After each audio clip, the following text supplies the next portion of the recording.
Graça, paz e alegria.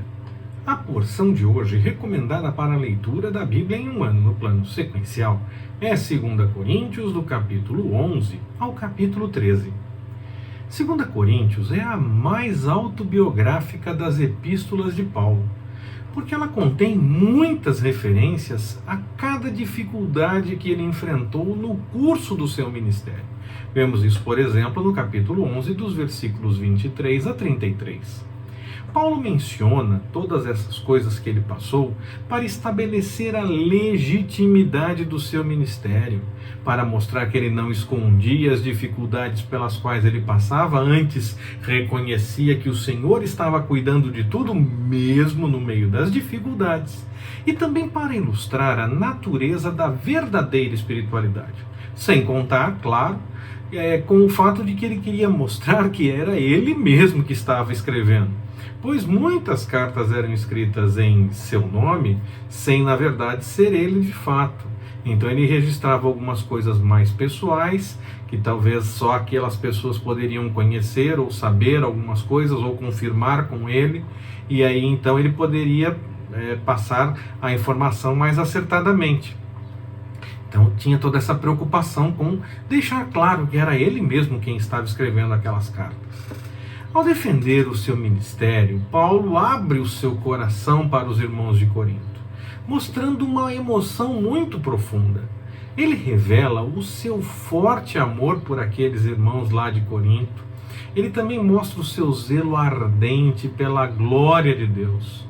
Ele mostra a sua lealdade inflexível à verdade do Evangelho e a sua indignação implacável ao confrontar aqueles que rompiam o companheirismo com os irmãos da igreja.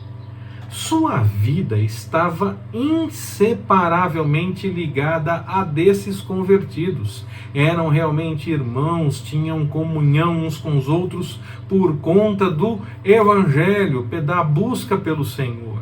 E ele não era profissionalmente frio em sua atuação ministerial. Ele realmente se preocupava, era presente mesmo que na sua ausência, por conta das suas orações e das cartas que escrevia, por buscar notícias, por mandar notícias e essas coisas todas. 2 Coríntios acaba sendo uma carta que tem 3 partes principais. Os primeiros 7 capítulos dessa carta apresentam a defesa de Paulo sobre a sua conduta, a forma como ele agia, e também a respeito do seu próprio ministério, confirmando o seu chamado. A segunda parte, os capítulos 8 e 9 apenas, trata de uma oferta que estava sendo levantada pelo apóstolo para os santos pobres lá da Judéia. E a terceira parte da segunda carta aos Coríntios, do capítulo 10 ao capítulo 13, contém uma mensagem de reprimenda aos caluniadores existentes na igreja. Exatamente por ser uma parte mais dura, alguns acreditam que possa ser até mesmo a epístola severa que Paulo cita ao longo de 2 Coríntios, que teria escrito, e aí alguns acreditam que alguém, quando copiou, juntou um texto com outro para facilitar, para poupar material, e é realmente um texto um pouco mais duro. Então alguns acreditam exatamente por isso. Pessoalmente eu acredito que nós não temos acesso a essa epístola que é considerada severa e que esse texto fazia parte sim desta carta apenas. A preocupação de Paulo com os de Corinto é entregá-los a Jesus como noiva e como virgem pura. Ele entende que as pessoas precisam compreender e praticar a vontade do Senhor. E aqueles que vivem dessa forma, ele acreditava que era possível então notar a realidade daqueles que seriam apenas pregadores por aparência. Paulo entende que aqueles que realmente buscam a vontade do Senhor querem conhecer as coisas do Senhor e praticam as coisas do Senhor, conseguem então discernir quando outra pessoa começa a pregar algo que não está de acordo com a vontade do Senhor. Os espirituais conseguem discernir coisas espirituais. Os carnais apenas observam as coisas carnais. E Paulo, então, tem esse entendimento, que aqueles que realmente vivem de acordo com a vontade do Senhor conseguem discernir melhor as coisas.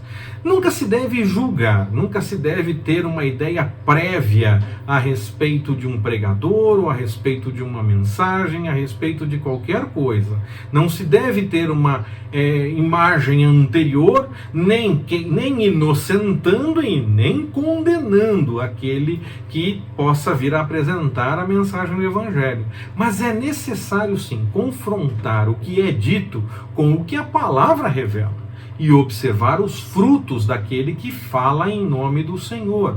Nem sempre ter bons resultados é fruto que aponta para o reino. Alguns podem ter bons resultados falando algo completamente contrário à palavra do Senhor. Se não fosse assim, qualquer entendimento que esteja completamente contrário à vontade do Senhor não teria sucesso. É possível enganar. A serpente não teria enganado no paraíso se fosse possível só ter sucesso fazendo a coisa certa. A serpente fez algo errado e teve sucesso. Então é possível sim ter frutos de sucesso socialmente falando, e ter a aparência de que tem bons resultados, mas é necessário observar os frutos realmente que brotam para o reino, a confrontação com o que a palavra realmente diz, a vida de acordo com o Evangelho, de acordo com o que prega, de acordo com o que diz acreditar, observar se realmente o que é dito está confirmado pela própria palavra, porque o Senhor tem compromisso com a sua palavra e não com o que as pessoas inventam que parece bom. Nós precisamos fugir dos falsos pregadores que não querem nos apresentar o Senhor Jesus. Antes, eles se preocupam muito mais com as coisas que podem ganhar com a fé e até incentivam as pessoas a irem nessa mesma direção, ter algo a mais da fé. Já ganhamos o que nós precisávamos, a salvação em Jesus. E o Senhor, quando buscamos o reino em primeiro lugar e a sua justiça, supre todas as nossas necessidades. As demais coisas são acrescentadas. Nós não fazemos absolutamente nada de acordo com a vontade do Senhor para que possamos ganhar mais alguma coisinha. Nós já temos o que nós precisávamos. Então, em vez de fazer as coisas para tentar ganhar mais uma bençãozinha, nós vivemos de acordo com a vontade do Senhor, porque nós fomos alcançados com tão grande salvação. E confiamos que no Senhor temos toda a provisão. Não precisamos fazer algo para ganhar mais alguma coisinha. Nós fazemos porque já fomos alcançados, porque já temos a grande bênção no Senhor e queremos viver de acordo com a vontade dele. Aí então entra a questão de se falar de galardão e tudo mais. Sim, existe tudo isso, mas o galardão, nós não devemos fazer as coisas para alcançar o galardão. Nós fazemos porque buscamos a vontade do Senhor. O galardão vem como consequência, porque nós obedecemos à vontade do Senhor. Se nós nos preocupamos em alcançar o galardão, nós estamos deixando de lado o que nós temos no Senhor. Nós temos um alvo diferente. Nós vivemos a vontade do Senhor. O galardão vem como consequência, como os sinais que acompanham aqueles que creem. Eles não são um fim em si, eles acompanham aqueles que creem e podem acontecer a qualquer momento. Galardão, a mesma coisa, nós recebemos sim. O Senhor tem essas promessas para nós, mas nós não fazemos as coisas para alcançar isso. Nós fazemos porque já fomos alcançados. E aí então o Senhor vai acrescentando aquilo que deve ser acrescentado, buscar o reino em primeiro lugar e a sua justiça, e as demais coisas serão acrescentadas, essas também serão acrescentadas. Nós não fazemos nada para ganhar mais alguma coisa, nós já ganhamos e vivemos de acordo com a vontade do Senhor, e Ele supre tudo o que nós precisamos, e as demais coisas são acrescentadas. Elas não são um fim em si, elas existem, mas não são um fim em si. A salvação é o primordial. Esse é o melhor de Deus. O melhor do Senhor nós já temos, que é a promessa de salvação em Jesus. Esse é o melhor do Senhor enquanto nós estamos aqui. Aguardamos a eternidade com Ele, e aí então será fantástico, maravilhoso. Mas enquanto nós estamos aqui, nós já temos o melhor. Nós já temos aquilo que precisamos. O Senhor acrescenta outras coisas. Elas não são um fim para que nós estejamos buscando preocupados. Elas são acrescentadas quando nós buscamos o reino de Deus e a sua justiça em primeiro lugar. Será que basta declarar ou determinar com fé para que alguma coisa venha a acontecer? E se não acontecer é porque faltou fé ou porque está em pecado? Será que é isso que a palavra nos revela? Será que um pregador que diz isso, e muitos infelizmente dizem, realmente prega o que a palavra revela e o Senhor tem compromisso com essa pregação? Com essa revelação? Moisés queria ver o Senhor, e o Senhor disse, não, você vai ver só de costas, e olha só, vou botar aqui a mão em cima de você, na fenda, você vai ver quando já tiver passado, vai ver a glória, quando já tiver passado. Ele não teve o seu pedido atendido, o seu pedido original atendido. Jesus, pouco antes da prisão, ele ora pedindo para afastar aquele cálice dele, contudo que fosse feita a vontade do Pai. Mas o pedido dele era que fosse afastado o cálice. Ele foi para a cruz. Não foi atendido esse pedido porque ele estava submisso à vontade do Pai. Ele sim é um grande exemplo. Paulo pediu para que o espinho na carne fosse removido. E o Senhor olhou para ele e disse, a minha graça te basta. Será que faltou fé para Moisés ou para Paulo para que tivessem os seus desejos atendidos do jeito que eles pediram? Será que houve pecado demais por parte deles, então por isso eles não foram atendidos? É isso? Será que foi assim também com Jesus? Faltou fé e sobrou pecado? Misericórdia! Olha o ponto que nós chegamos se ficamos defendendo uma coisa que não tem fundamentação bíblica. Não é assim que funciona. O Senhor não é obrigado a atender os nossos desejos, por melhores que eles pareçam. Antes, nós devemos, como Jesus, submeter a nossa vontade, afasta de mim esse cálice, à vontade de Deus, contudo seja feito como o Senhor quer. Nós submetemos a nossa vontade à vontade do Senhor. Nós devemos ter um coração transformado pelo Senhor, para que nós saibamos como pedir. E quando não soubermos como pedir, o Espírito Santo intercede por nós com gemidos inexprimíveis. E ainda assim, quando nós apresentamos um pedido que parece bom, que parece algo que atende a nossa preocupação, algo que parece interessante, afasta de mim esse cálice, deixa eu ver o Senhor, tira esse espinho da minha carne. Quando nós apresentamos algo que parece que não é ruim, se nós estamos com um coração transformado diante do Senhor, nós vamos saber submeter esse desejo à vontade do Senhor, que é infinitamente melhor que o nosso melhor desejo. Nós devemos estar submissos ao que quer o Senhor, e não o contrário, não é Ele que está submisso à nossa vontade. E isso precisa ficar claro, porque o Evangelho, que define que tudo tem que acontecer, se for por fé, ou declarando, ou concordando, e essa coisa toda, não é o Evangelho do Senhor. E quem defende isso não segue a orientação do Senhor. Ou Moisés não foi um grande homem, não foi um grande profeta, e não teve maior do que ele.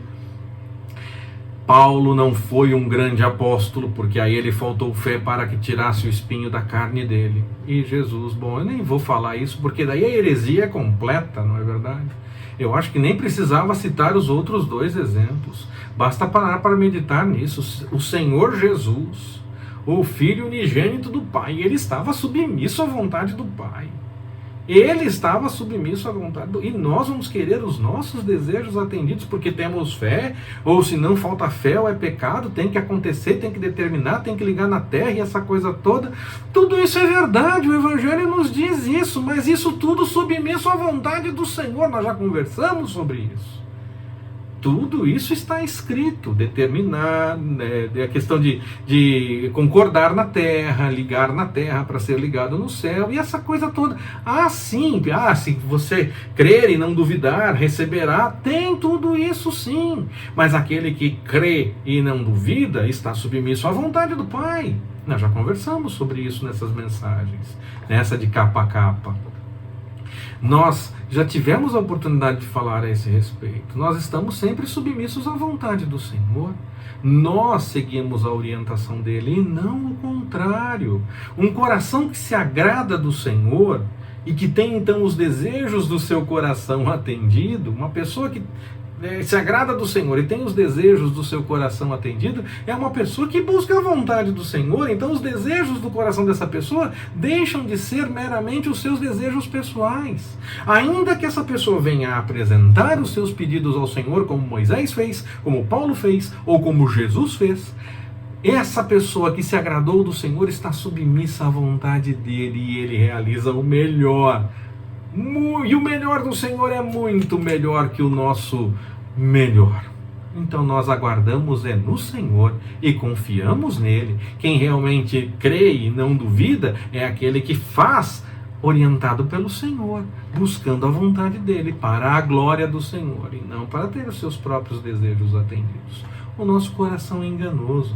Nós temos que saber juntar os textos para poder entender o que realmente está sendo dito. Nós precisamos seguir atentos, porque Jesus Cristo está entre nós, como estava com os irmãos em Corinto. E por isso mesmo, nós temos que nos manter sempre com a verdade. Nada vale uma mentirinha. Absolutamente nada. Com essa verdade, nós podemos aperfeiçoar o amor e a comunhão uns com os outros, buscando a vontade do Senhor, e isso em todas as coisas, e isso em todos os momentos. Que o Senhor nos abençoe. Forte abraço, até mais, permitindo o Senhor.